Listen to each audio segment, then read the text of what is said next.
Hello, good morning. Everybody in the back, we can start to move in and sit down. So this is the Telling the Climate Story breakout session. My name is Sean Hesse. I'll be the moderator for the hour. We have 4 winners with us today. We've got, starting on everybody's right, is going to be Anne-Marie Soulsby with a collaborative solution communication platform. We've got Ken Eklund, visualizing climate change futures with serious play. Then we have timdamon, make our economic reasoning consistent with intergenerational justice. And Adam Finich, the world according to CLIVE, coastal impact visualization and environment. And then we also have 3 session experts with us today, and we're going to follow essentially the same format. If you were here yesterday, we'll start with a brief presentation from the winners. We'll have some brief comments from our session experts, and then we'll all split up into breakout groups and really dive in deep into the conversation. So our session experts, we have Gary Langham, who's the Vice President and Chief Scientist with the National Audubon Society. Then we have Catherine D'Ignazio, pardon me again, Research Assistant with the MIT Media Lab Center for Civic Media, and Rebecca Newhall, who's with a Coastal Management Specialist, part of the Coastal Program Office of the U.S. National Oceanic and Atmospheric Administration. Put me through the ringer on that. All right, so without further ado, I'll go ahead and pass the microphone over to our session winners, and you guys have probably 3-5 minutes to give a quick overview of your presentation, and we'll move to expert comments. Thanks. Good morning. I'd like to tell you about one of our beneficiaries. Ali is one of the 2 billion people that Anthony Lazarowicz mentioned yesterday, who is aware that the climate change is happening, but doesn't know why.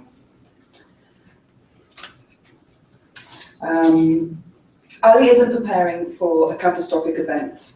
Unpredictable weather changes are impacting him and his community every single day, and impacting them hard. Due to a lack of rain and an increase in new diseases, there's been a poor harvest, which means Ali cannot send his children to school, and there is now hunger, alcoholism, and divorce within his community. Unfortunately, Ali has very limited access to answers to his problems. He can't afford a smartphone, a TV, or even newspapers. However, there is hope. Our platform is a radio program about climate change and adaptations, which provides a unique opportunity to resolve these issues and positively impact people's lives. It utilizes media and technology to increase the access to and flow of climate change knowledge between citizens, governments, civil society organizations, and businesses. By listening to our radio show, Ali is empowered with climate change information and easily replicable solutions that are successful and that he can adopt. Ali will hear recorded interviews with people like himself who are describing climate change challenges, which we have identified by surveying coastal communities. Subsequent interviews feature best practices from our partners who can provide products, projects, and services that will alleviate these problems. And we also include expert advice as well as loans and business services information. We encourage Ali and his community to send us feedback messages with their questions, which we answer in the following week's radio program, as well as mapping online. We respond to those text messages with additional information and encourage Ali to become a community champion, someone that can help others adapt the solutions that he himself has benefited from. We evaluate our survey by measuring the impacts using, we evaluate our platform using surveys which measure the impacts such as improvements to livelihood benefits, the number of adaptation adopters, reduction in environmental impact, as well as community resilience improvement. We have already broadcast pilot episodes of our program and received a very positive response from our listeners. They told us, educate us because that is what we need. Keep on adding content. Keep telling us in detail about environment and conservation. We're now looking for seed funding of $100,000, which will enable us to reach a new climate change audience of over 2.5 million people at a cost of less than 4 cents per listener for 6 months worth of programming, which is fantastic value for money. This will allow us to create a loyal audience and brand that we will use to attract corporate sponsors so that we can achieve financial sustainability. We'd also benefit from connections with other organizations, mentors, behavioral change experts, and communication strategists. I'll be happy to talk to you more in the breakout sessions about our self-financing model, our ability to scale and replicate, and our long-term technology strategy. This innovative climate resilience idea has been tested. It works extremely well in Tanzania using the inexpensive and effective method of radio. It will provide the critical climate change adaptation and solutions that are desperately needed. So please help us support Ali and the coastal communities of Tanzania. I'd like to just quickly thank everyone that crowdfunded us to be able to be here today, including everyone who supported at our fundraising event, to NOAA for sponsoring the project, and to MIT for organizing everything today, to all of our supporters over the past 4 years to enable us to get here as well, and to Ali for telling me his story. Thank you.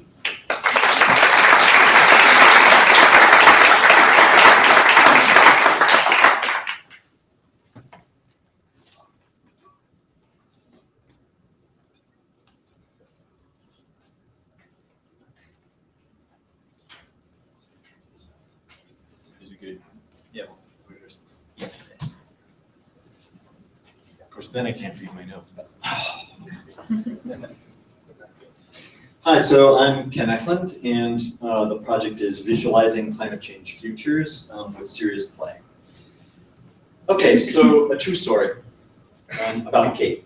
So Kate heard that there was going to be an artifact of time. It was going to appear in New York City. And Kate lives in New York City. So she said, well, maybe I can find that artifact. And she went out and looked for it, and she did indeed find it. Even though it was snowing, she found it underneath the snow. And so she published a picture of it. There it is, with the artifact. And the artifact was indeed decoded, and so it decodes into a voicemail from the future. And so Kate, by finding the artifact, she unlocked a voicemail that was made in the year 2044. Or it seemed like it, anyway. So that's pretty cool. A little bit different, but there's more. So Kate found out that the voicemails from the future were actually being made by people like her. It was very simple. There's a number. You call the number. You record your voicemail from the future after the beep. So she thought about that, and she just goes, boy, I can make one. And so she thought about, well, what are people going to be calling each other about in the future?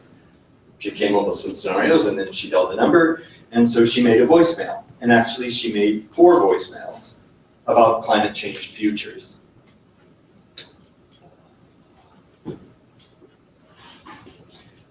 So, like I said, this is a true story. Sorry, I lost my thread. Oh, and well, you can hear essentially Kate talk about this experience on NPR. They interviewed her essentially about her experience. And because, of course, when you think about it, her experience is pretty utterly amazing. You start out with someone who is utterly uninvolved with climate change, who is not a member of the choir. And then you end up with someone who has thought a lot about climate change and who has expressed her thoughts in the form of voicemails. So like I said, a true story. So the interview that you hear essentially on NPR is her talking about, playing FutureCoast, the game.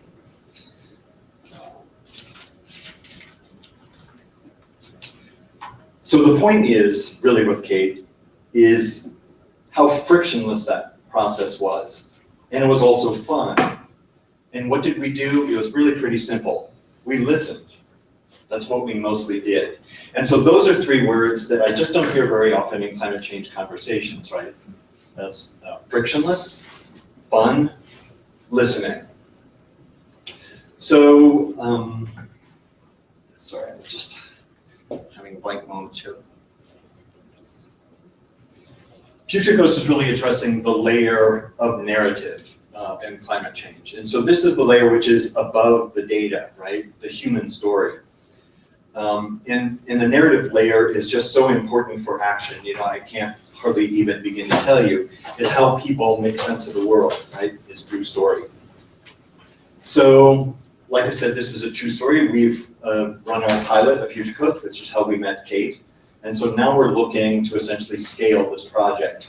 So we're looking for a funder who wants to go big with something, national, international, very democratic with it, and a funder who just realizes how important an inclusive narrative is to making change, in the current narrative about climate change.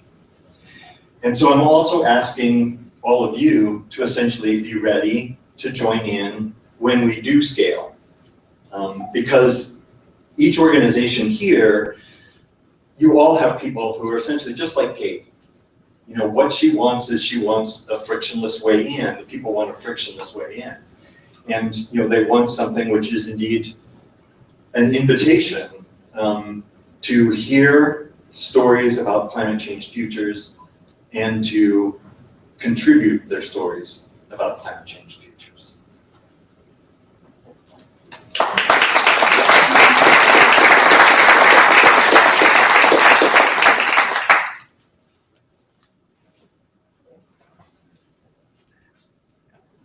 Could we actually turn the projector off? There you go. Wait at it. Good morning, my name is Timothy Damon. I'm with an organization called Sustain Us, U.S. Youth for Sustainable Development, and my proposal is make our economic reasoning consistent with intergenerational justice. So I'm talking about, on the one hand, the need for justice between generations, and on the other hand, the way that we think about the future in our economic decision making. So raise your hand for me if you're frustrated about the lack of ambitious action on climate change. All right. Why do we think that is? Well, one of the main reasons, and the one that I'm focusing on, is that in the cost-benefit analysis of climate change, we're not respecting the moral obligation that we owe to future generations to pass on to them a climate future that will allow them to actually live out their lives in a successful, prosperous manner. If we're having all of these dire climate impacts, sea level rise, and so forth, that's not much of a future.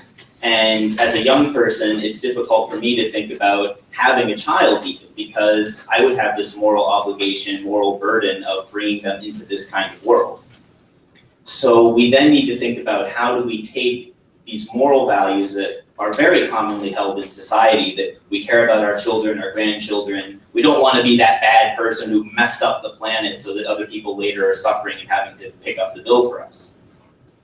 And I found through studying economics that if you come to what's called the discount rate, and can I do a quick check, who has heard of the discount rate or discounting?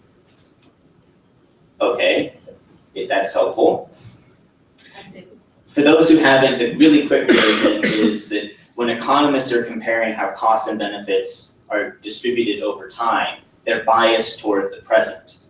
So they're not counting the full 100% value of what's happening down the road. So for example, if you're looking just 50 years into the future, when a lot of these climate impacts would be hitting us most seriously, they may only be counting that at 14%.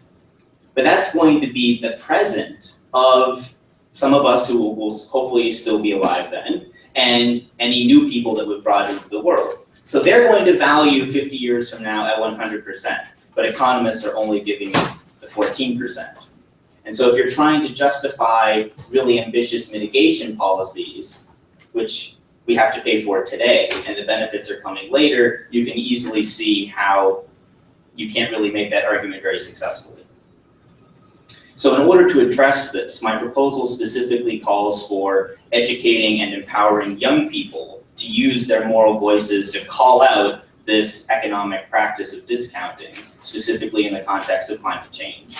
And this is something that we're already doing in Sustain Us, and we have partners already from international youth who are also working on this. And specifically for the UN climate negotiations and the 2015 treaty, there's a group of us who started there over a year ago, pushing to get this recognized in the commitments that countries are undertaking. But it needs to be this bigger social shift in attitude and awareness. So how are we going to get there? We can start by having young people, such as myself, train others to even make them aware of what discounting is. We're really a very privileged intellectual audience to know what discounting is, to even have heard of it for those who have, and not even all of us here have. And there's this light bulb that goes off when I've given some of these workshops already to young people, and they're at the starting point that economics is the big bad thing, it's the fossil fuel industry, it's the World Bank, it's all the arguments that are standing in the way of radical transformative changes. But when they see that behind the math are actually these moral value judgments that economists bury underneath formulas, then they see, aha, there is actually hope. If we could change this one value, then it's going to create a more powerful ripple effect, a context that is more conducive to all of the projects and proposals that we have that we also need to justify in dollars and cents. So what we're looking for from you, from any opportunities that we can get with CoLab, is help in really making this workshop scalable. I've already run prototypes at places like PowerShift, at the conferences of youth that happen each year alongside the UN negotiations, but we really need to get this message to be bigger. And it's not something that I can do alone. One way is to build, for example, an online course that could be readily available to educate people. We need to run in-person trainings and workshops, and there's already a really dedicated pool of young people, of organizers, who would be very receptive to these trainings and this information. So I'll be looking to have any feedback or ideas you have, both critiquing the overall idea, suggestions on how we can actually make this scalable and build it up, and then what are the tangible resources, funding perhaps for coders, videographers that can actually help to make all of this possible. So the slogan that we've been using is "Don't discount our future," and all of us, regardless of which generation we're a part of. I focused on youth. This was the Youth Action Contest, but it needs to be much broader, especially if you already have children, you're even more mindful of the future than a lot of my peers are. A lot of us aren't necessarily thinking far ahead, but we can all, of each generation, work together to say, don't discount our common future. Thank you.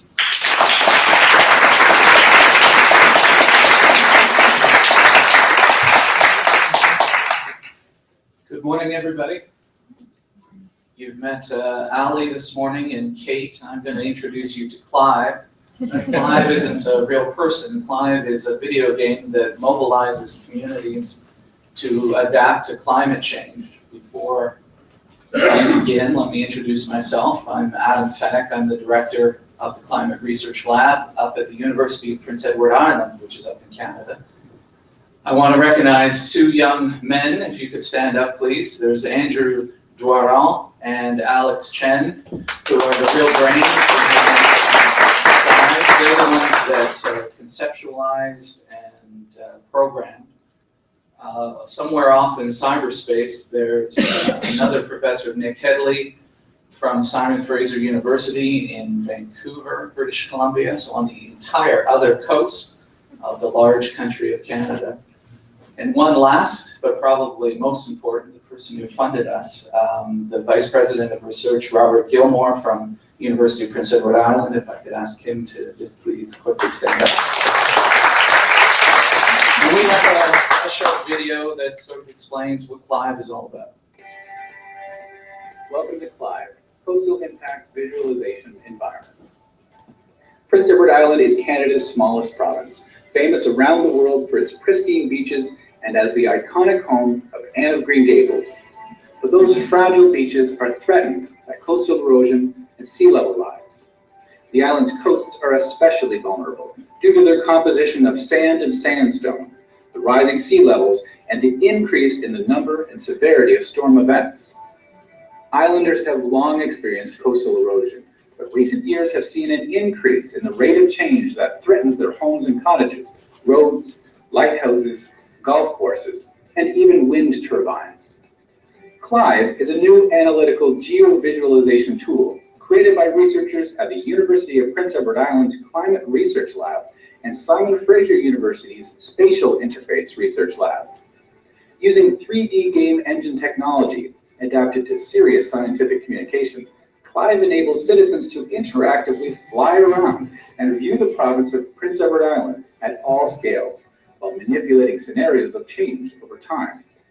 During the summer of 2014, CLIVE toured 8 communities across the island, allowing citizens to manipulate a 3D map with a video game controller to explore sea level rise over the next 90 years and its impact to homes, cottages, roads, and communities.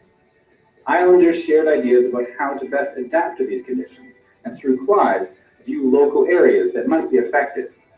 By representing recognizable places and local information in a realistic manner, CLIVE increases the personal relevance of climate change and influences our individual and collective behavior to adapt to climate change. CLIVE can be adapted to locations around the world, and the CLIVE team is seeking funding partners to assist in this development. Thanks to the MIT Climate CoLab for recognizing this important new tool for motivating communities to adapt to the impacts of climate change.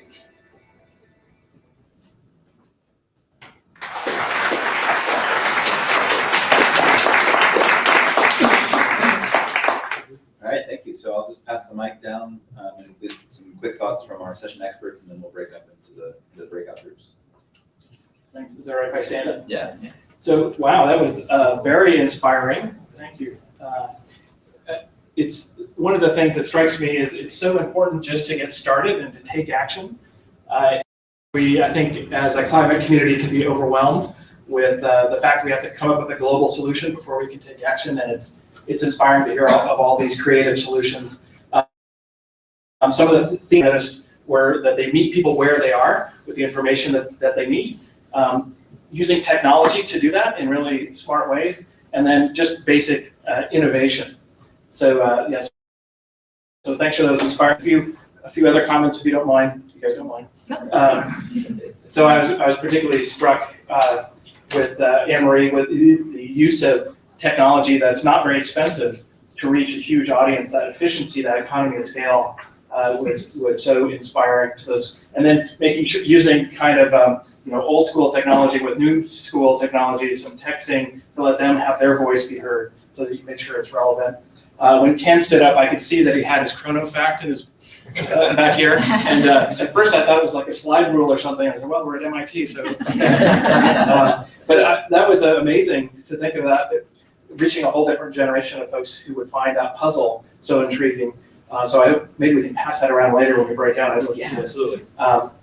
And then reaching a younger audience is so critical. So I'm a scientist with Audubon, and I get to give very wonky talks about boosted regression trees and Bayesian hierarchical analyses and things like that. But I will tell you that I know the secret to reaching my audience is not any of that, but rather when I talk about my 6-year-old daughter, Phoebe, and how everything that the models show is going to happen over her lifetime, and our collective responsibility to stand up and do something, so that 20 years from now, when that generation asks all of us, me included, when it was clear, the science was in, and it was clear this was going to happen, what did you do in your life to make the world a better place for the coming generation? So activating that younger generation, the kind of the flip side of that is super inspiring.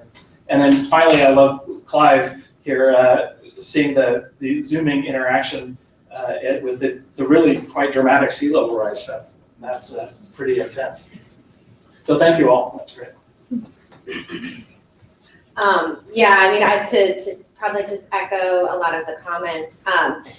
So at the Center for Civic Media, we often talk about, people will come in and present us with projects where there's this mentality from Field of Dreams, Kevin Costner, I don't know if you guys ever saw that, but like, if you build it, they will come. And so one of the things I actually appreciate about all of these projects is a really thoughtful and careful consideration of who the audience is, and the audience isn't just everybody, and it's not just about, we're just gonna build this thing, this like life-changing platform and all the people will just flock to it. And so I feel like that is a theme. I feel like you have a very clear sense of who your target audience is for each of these projects, and what is your strategy of change. And just as Gary was mentioning, I think the emphasis here on meeting people where they are, and also introducing elements of creativity and peer-based learning into those situations. Like here I'm thinking about like what you were talking about, where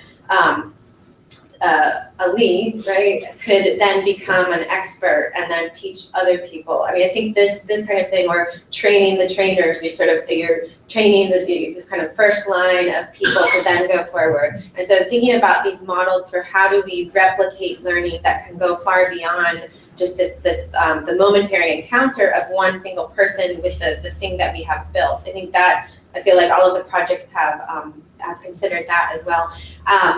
I love the creative and playful approach, the chronofacts, and actually I feel like some of that creative strategy actually could potentially filter into some of these other efforts as well. Like I think you guys stand to actually potentially borrow from each other.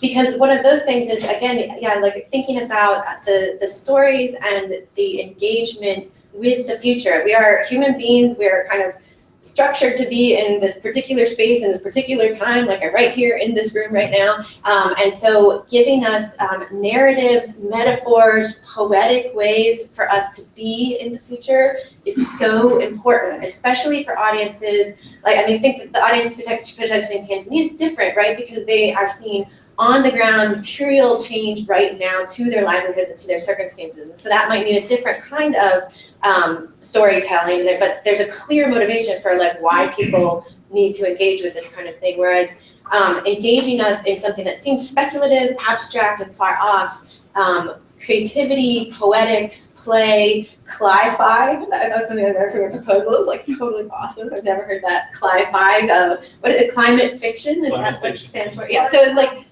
it's like a beautiful concept, and so I think it's like thinking about how do we engage audiences for whom this is abstract with these kind of strategies is really important. And then same again with CLIVE as well. I think thinking about these very creative and sophisticated strategies for visualizing impact, but at the local level. So again, bringing it back to people's bodies in space and in time. Is so important and so effective. And so, I mean, I have lots of other comments for you guys, but super impressed and really happy to learn about all these projects, so thanks. I am really excited to come and have conversations with you guys. These two did a nice job summarizing a lot of the great things that all 4 projects have. I want to pose the question of how data or your tool is going to be used and what's the end game. I think that's something that I'm kind of curious about, watching them, and what are we going to get from it, right? So when we tell these stories and when we go forward, and what are they going to do with that information, and how can we empower people in a productive way? Because I think all of these tools that you guys have created, and I say tools because they are, right? They're tools at the end of the day for sharing information about climate. What's the next step? And I think it's very exciting to have different avenues for reaching different audiences. So I am looking forward to our conversations. I think these guys did a good job summarizing, so I will not waste any more of your time. All right, thank you. Okay, so we're going to move, go ahead and break it out. So we've got kind of 4 quadrants of the room, and we'll just split up the winners and then have our experts circulate through as well, and audience members, please circulate through as well.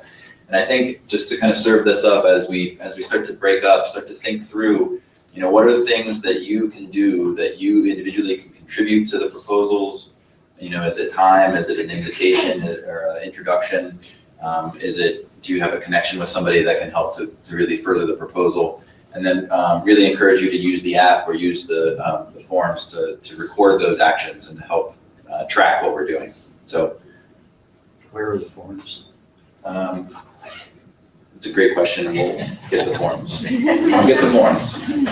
So I can allow you to kind of self-organize, just split up in the 4 different quadrants.